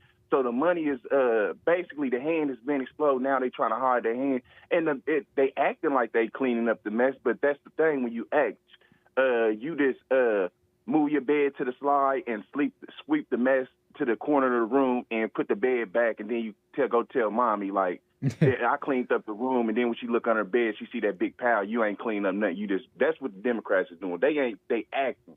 So they acting with the migrants with like a mess. They just moved it to a corner. They're hiding it now because we all know liberals. They can get you into some stuff, but they never have a plan on how to get you out of it. Everybody's with the buck eyes, their mouth open, tongue out like, huh? How do we fix this? Well, that's sir, appreciate that, man. Art, is there anything else? I wanted to ask if you want to comment on the. Oh, sorry, go on. No, the Harvey Weinstein. I was going to ask you, do you want to make a quick comment on that? So you saying that they basically coming back to relook at the they appealing it or whatnot? He's about to get released or something? I don't know about any release or any. Oh, I didn't do nothing there, folks. We lost Art organically. I pressed no buttons. I did no such thing. Art. What happened to Art? He must have hung up by accident, maybe. You can call me back if you'd like. Just to finish real quick, we spent some time together. We spent some time with Art there. Plenty of time there. If he calls back, we'll do Harvey Weinstein real quick. But, I don't know if he's... Weinstein, here it is, AP. Weinstein, 72, will remain in prison because he was convicted in Los Angeles in 2022 of another rape, but the New York ruling reopens a painful chapter in America's reckoning with sexual misconduct by powerful figures. And what about the sexual misconduct of dumb women? While Thursday's ruling was a blow to Me Too advocates, nice, they noted it was based on legal technicalities, not an exoneration of Weinstein's behavior. Well, I don't think anybody, you ask me, I'm not trying to exonerate behavior. I'm pointing out the apparently justice-filled people that are going after Weinstein aren't these angels in shining armor. Okay, they want to upend justice itself. They want to turn it upside down. They want to reallocate blame. They want to redistribute communist redistribution of blame. But in this case, it's not wealth being redistributed, but literal sin almost in a poetic way. Sin itself was redistributed to the man, and the saintly woman who she couldn't have done that. She didn't have the power. She just wanted to be a famous actress. Is absolved. Anyways, but yeah, if you want to call me back, we'll move on though. We got a few more minutes here for the show. Let's see, what else do we got? Doing some housekeeping here, checking the super chats, checking the chats, checking the people. What's up, Hake Report? With the support. Hardcore support over there on Rumble. How you doing, Misty? GG Cash. I see y'all. Okay. You know we're flying tomorrow, right? You know today's Thursday. Take care, Art. No problem. I see you in the chat. You know tomorrow is Friday, right? You don't want to miss. You want to be hitting the subscribe button. You want to be hitting the like button, so you're telling YouTube what you like, so it serves it more to you. You want to be hitting the notification bell so that you get notified. Like, for example, on Fridays, you bought a ticket. You don't quite remember when departure time is, but you don't want to miss your flight. So you hit the notification bell. The YouTubes and otherwise will notify you.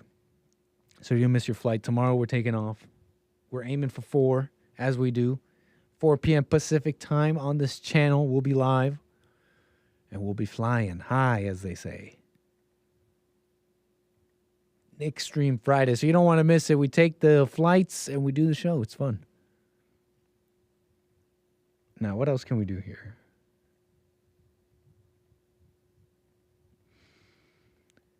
Let me see. You're talking about Weinstein a little bit. Cristiano Ronaldo. Now, I don't know if this is... What do you guys think? Is this just the internet? Is this just sensationalism, getting clicks? Let me make the boys mad. And it's like, boys, why are you getting mad? You fell into a trap. But man, there's 14 million people who have at least looked at this thing. It's a tweet by someone named My Name is MJ. I have to assume it's a woman. I don't know. Maybe I'm assuming. Oh, it is a woman, I think. Could be trans. You never know this day and age.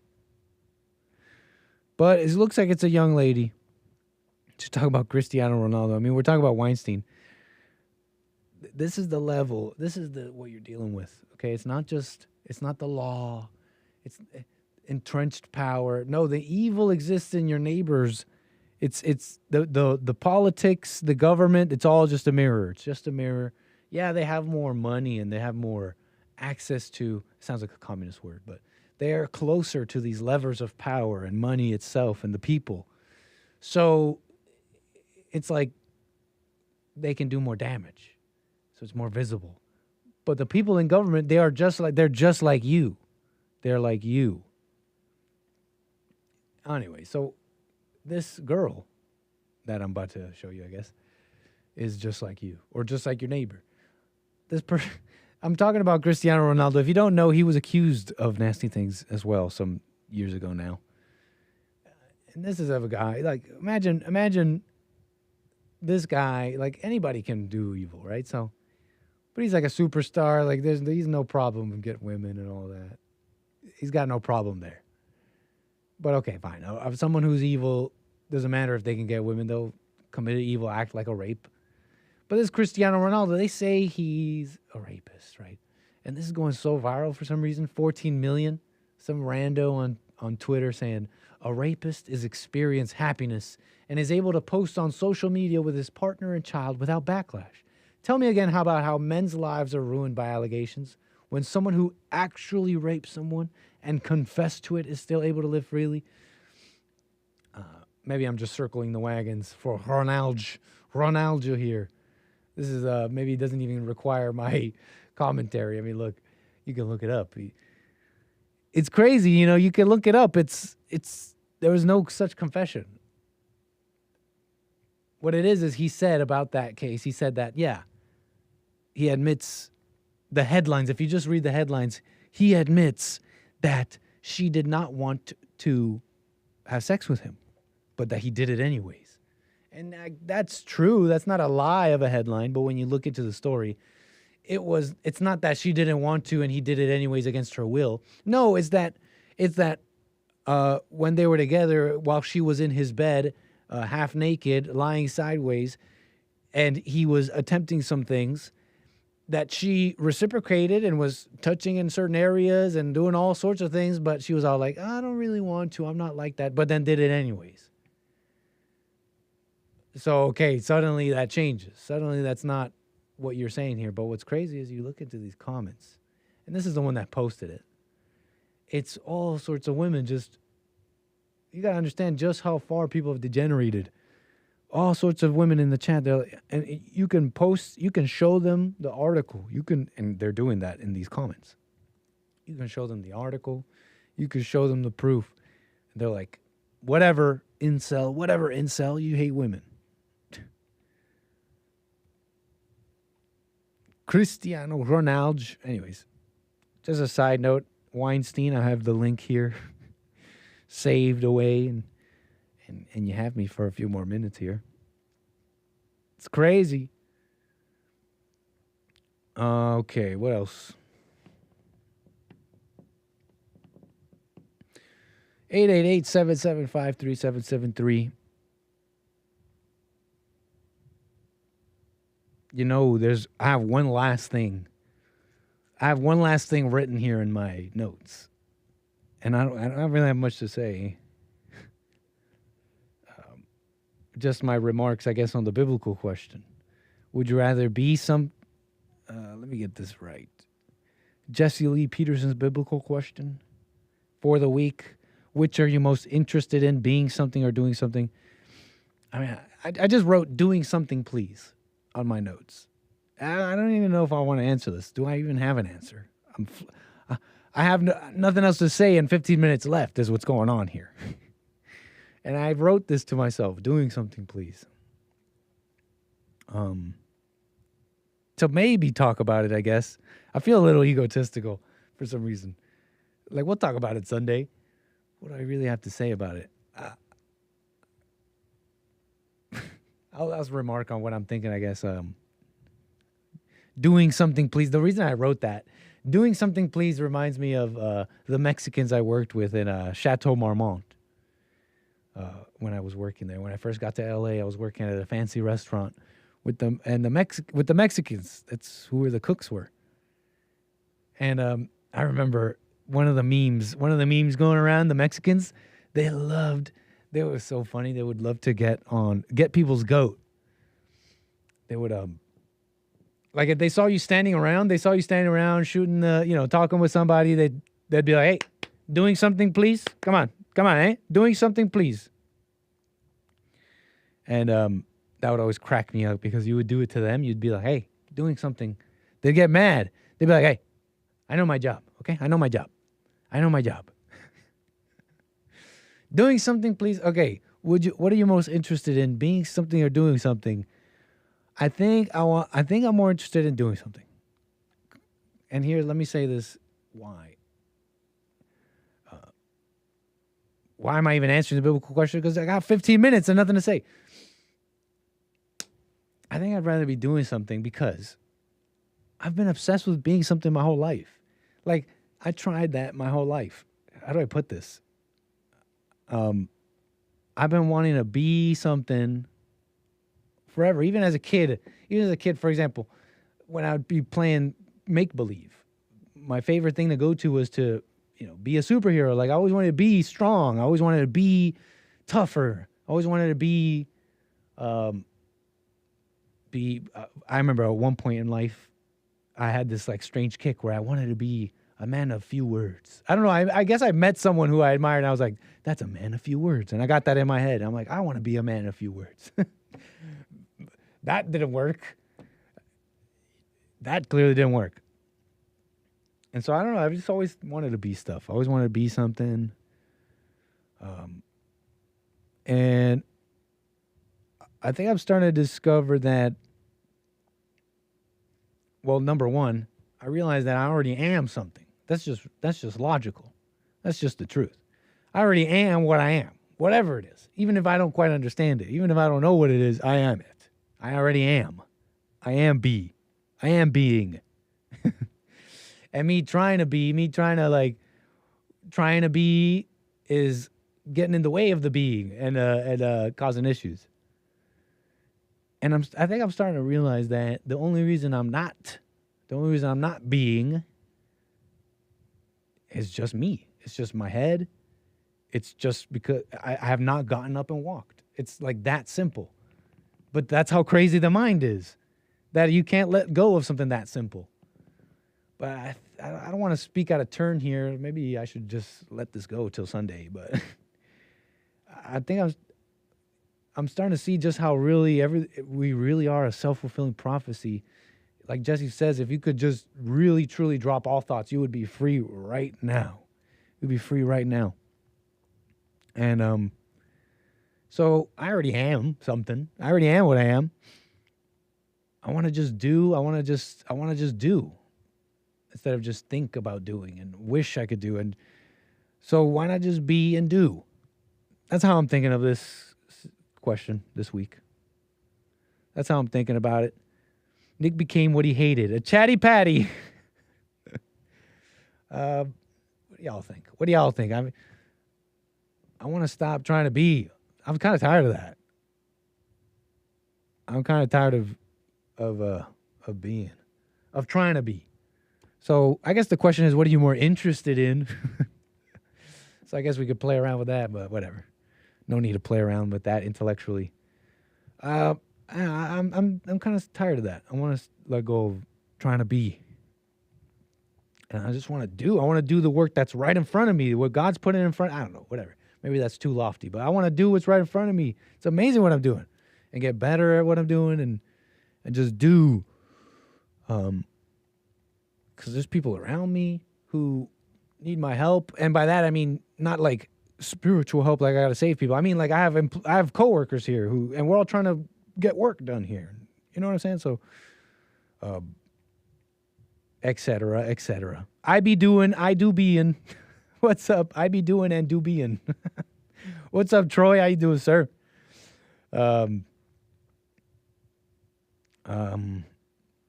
that's what I get to do. I get to chatty patty I get to filibuster for 5 more minutes here. That's how I was thinking about this topic here. Read the to be or not to be speech from Hamlet to fill out the last few minutes of the show. To be or not to be? Why did I type in to be or not to be lyrics? Why did Genius.com, why is the first, when I type in to be or not to be lyrics, which is not how, that's probably the degenerated modern mind. What are the lyrics to that? And then why is the first hit rapgenius.com by William Shakespeare? William Shakespeare do be rapping, I guess. To be or not to be, that is the question. Whether 'tis nobler in the mind to suffer the slings and arrows of outrageous fortune, or to take arms against this is long, man. Carver, I'm not reading this. Go read about this at your own time. What a mess. Ophelia. Anyways, we got one last call here for the last few minutes of the show. I do declare. Shakespeare the OG. Yeah, it's rapgenius.com. William Shakespeare. Check him out. Hey, he do be rapping. But we're gonna close it off here. We do appreciate this last caller, Santino, Texas. Appreciate your call. You're on the air. Hey, Nick, what's going on? All is well, sir. Go ahead. Just called in because you didn't have anything to talk about. So I figured I'd call in and talk about something. You rock, sir. Thank you. So I was watching this other podcast, and they were talking about what are rights and who are the enforcers of rights, and the basic topic was how women are trying to appeal to the patriarch for their rights, and they can't enforce their rights. What do you think about this topic? It's a great one. You know, they want to. I love it. It's definitely a great one. They want to. Yeah, they want to. Enforce their rights. You know, the right for whatever abortion they think they have, but they really can't enforce that. They have to. Yeah, have this is the how I see patriarch or rights. whatever. Totally, man. This is how I see rights. And I'm going to give you some basic things you probably have heard before, but I got to say, I think these basic things are just, they're ignored. You know, people say, I love my family. And then they don't even know what they're saying. I have rights. But here's some basic things I've heard about rights that I don't really hear much. But you probably heard a million times. Look, rights come with responsibilities, for example. Right. That's such a major thing, such a major aspect here that we're missing. You know, when you hear these men who are saying, oh, they're just a bunch of incels. Look at these men. They're saying, oh, women shouldn't vote. You got to understand, why did women not vote before? Number of reasons. But here are one of the responsibilities that the women did not have when they also did not have the so-called right to vote. They didn't have to go to war. You see? Right. They didn't have to sacrifice their life and, And that is not a dumb point. That is not a silly incel. These are just men's right activists talking about dumb points. Women are being used today. I showed you a video of Mike Johnson. It's horrible what's happening. I don't want it happening, but stories of dead babies, as horrible as it is enough to get the emotions of politicians even to sell out the southern border, which needs to get done. Are you following me so far? I hear you. Women are being used. Women are being used, and they don't have to go to war. They don't have to do all these things. I'm rambling. I'm totally rambling, but I'm trying to add to what you're saying here. You can't have a right without the responsibility.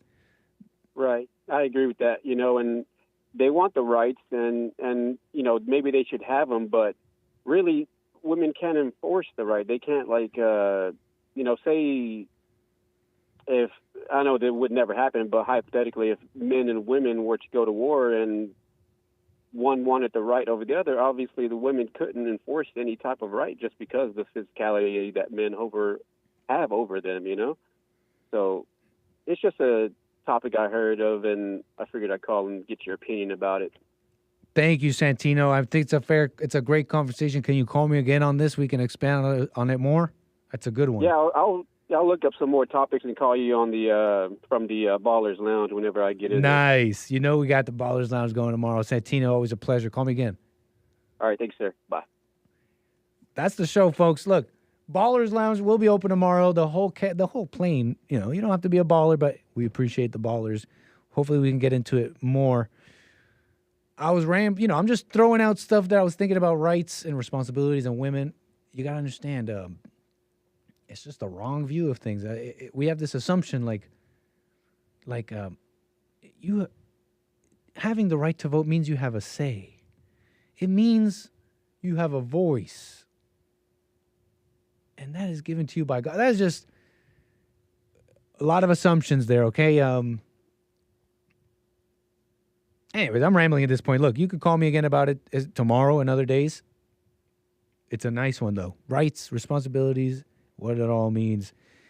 That's the show, American Anchor Baby. We got Nick Stream Fridays coming tomorrow. Don't miss it. JLP, Open Line Friday. You love it. Hake Report, 9 a.m. Pacific time. You got the Fallen State at noon. And the Anchor Baby, we take off at around 4 p.m. Don't miss it. Appreciate it, folks. But that's it from me. All right, y'all. Take care. See y'all tomorrow. Bye.